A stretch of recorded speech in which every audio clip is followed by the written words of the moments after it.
How you doing? Hey, I want to talk to you about your all-wheel drive Astro van, whether you 4x4'd it or not, if you want to take it off-road, and your rear suspension. Because I watched a video the other day. I like this guy. You're probably watching. I'm not picking on you. I'm not knocking on you. I like you. I like what you did with the van.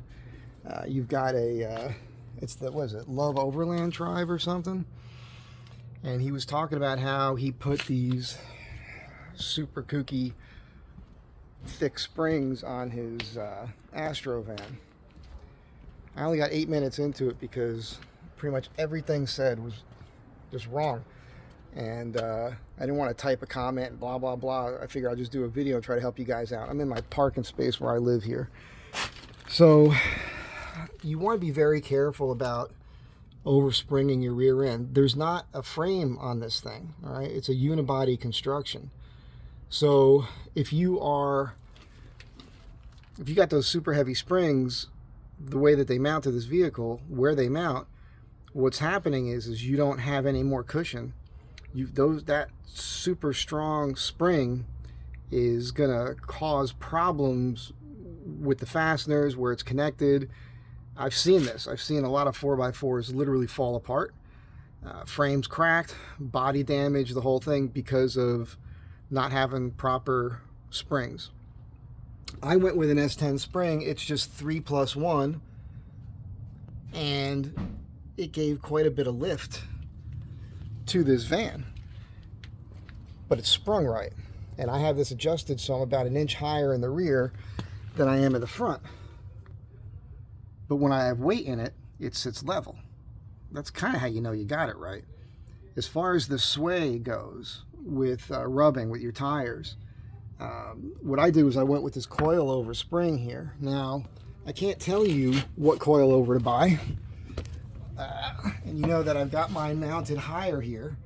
I still keep meaning to do the mod where I cut this, wrap it up, and bolt it even higher. And I might have to get a different coilover when I do that, but it'll come. The coilovers are what helped me with sway. That was a big deal. That just transformed the vehicle, and I no longer had that issue.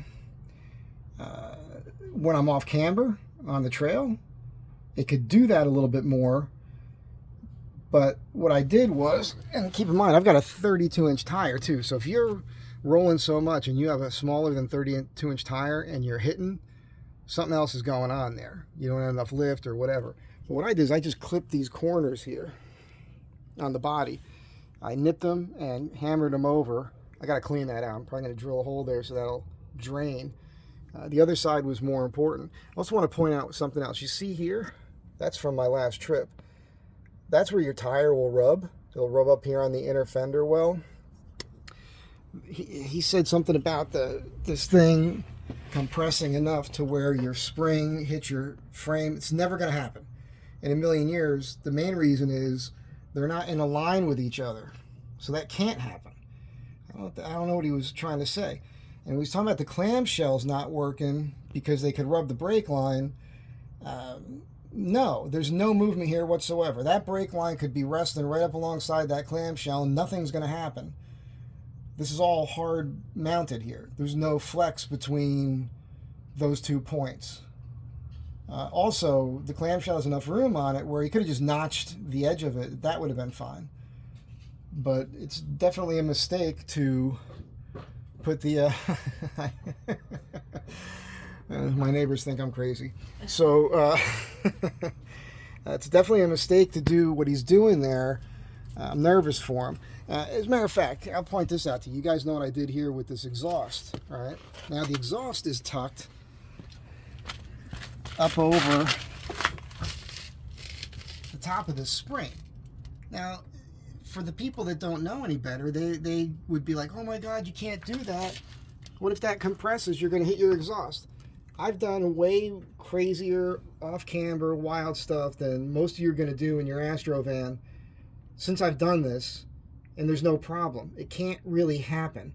That spring is never going to arc back in the opposite direction, for one thing.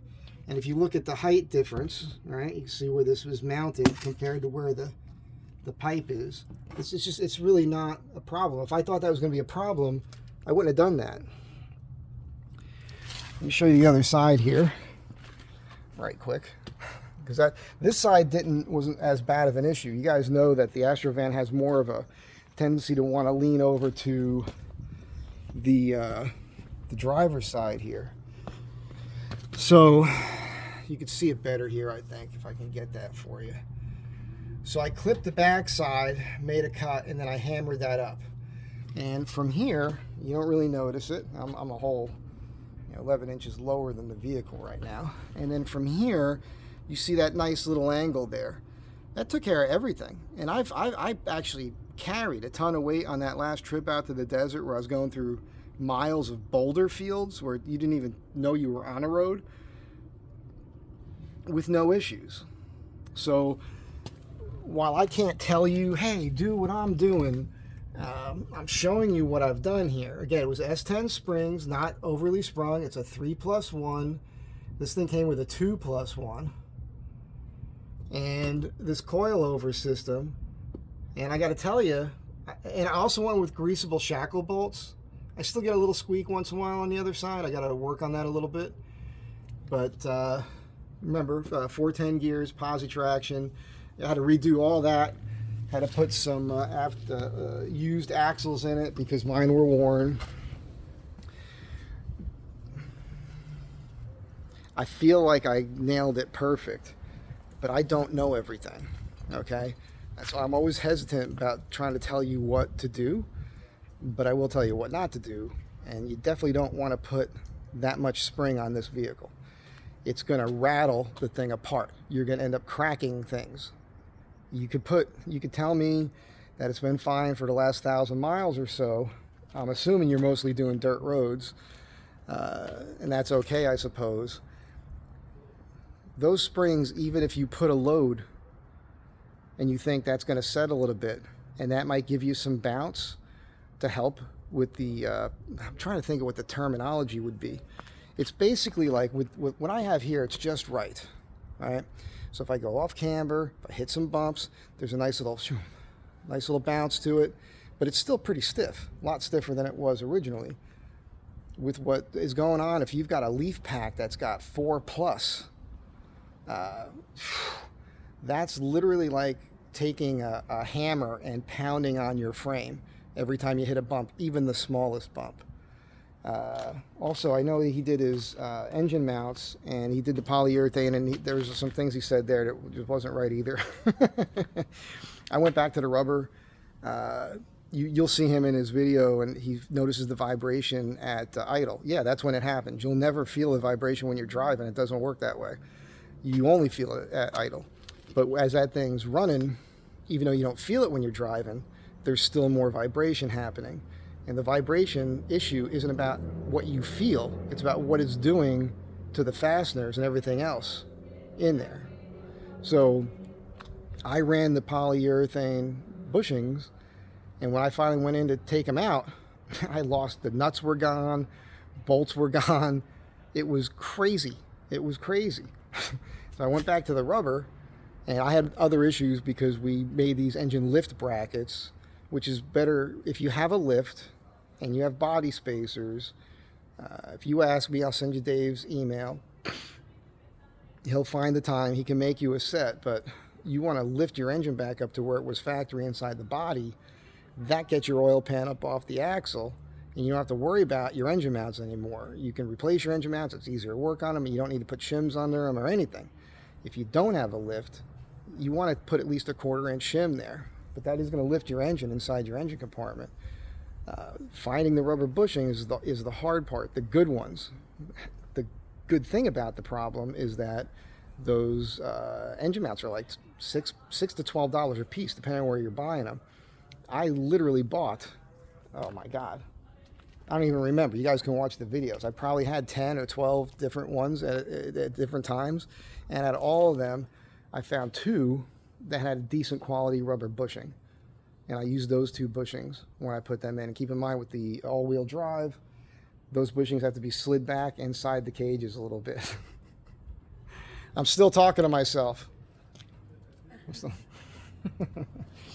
So I just want you guys to be mindful of this and keep in mind, I'm not ever telling you what to do. I'm just always showing you what I'm doing, and you know, it is working for me. I was a little demoralized. I was a little bummed out with what happened. You have to understand, you know, I spent $3,000 to have this thing re-geared and put the posi traction unit in. It was a Yukon unit, and you guys know what happened with those fools over at Hooper's. It was a real bummer, man.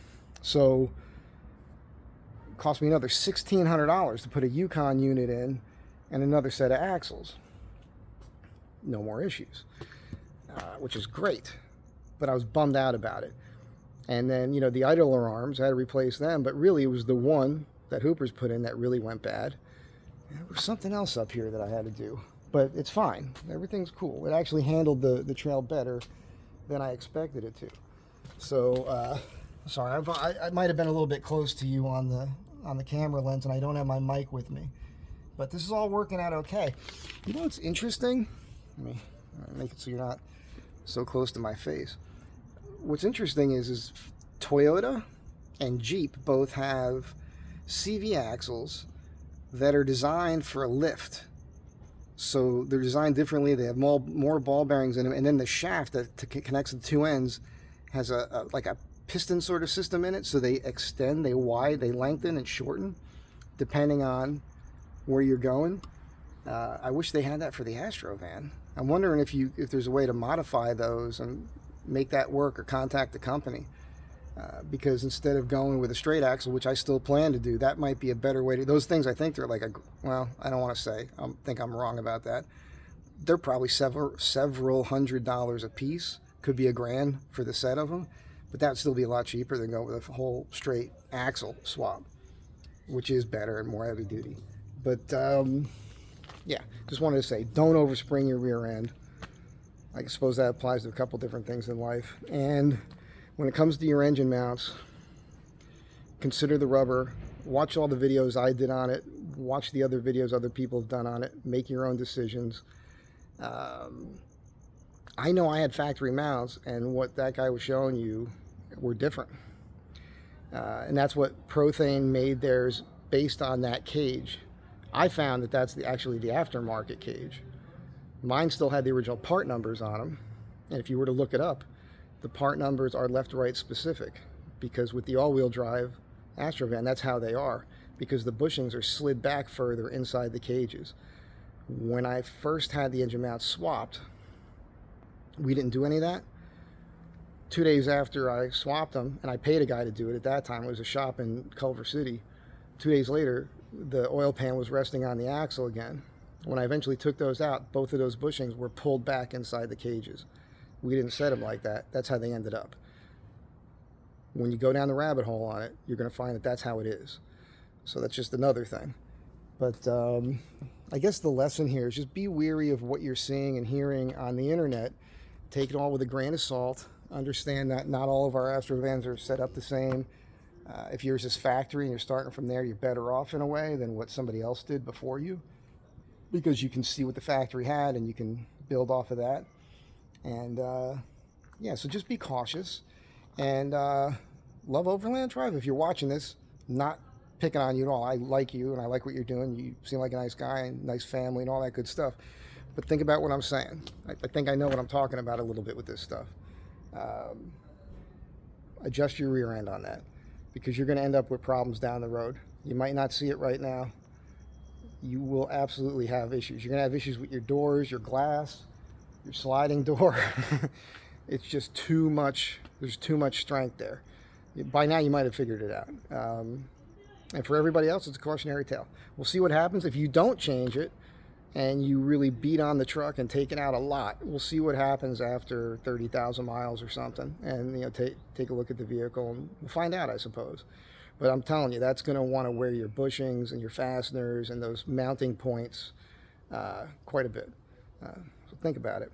And that's it for now. You guys have a great day. Be kind to one another. I'll catch you guys in the next one.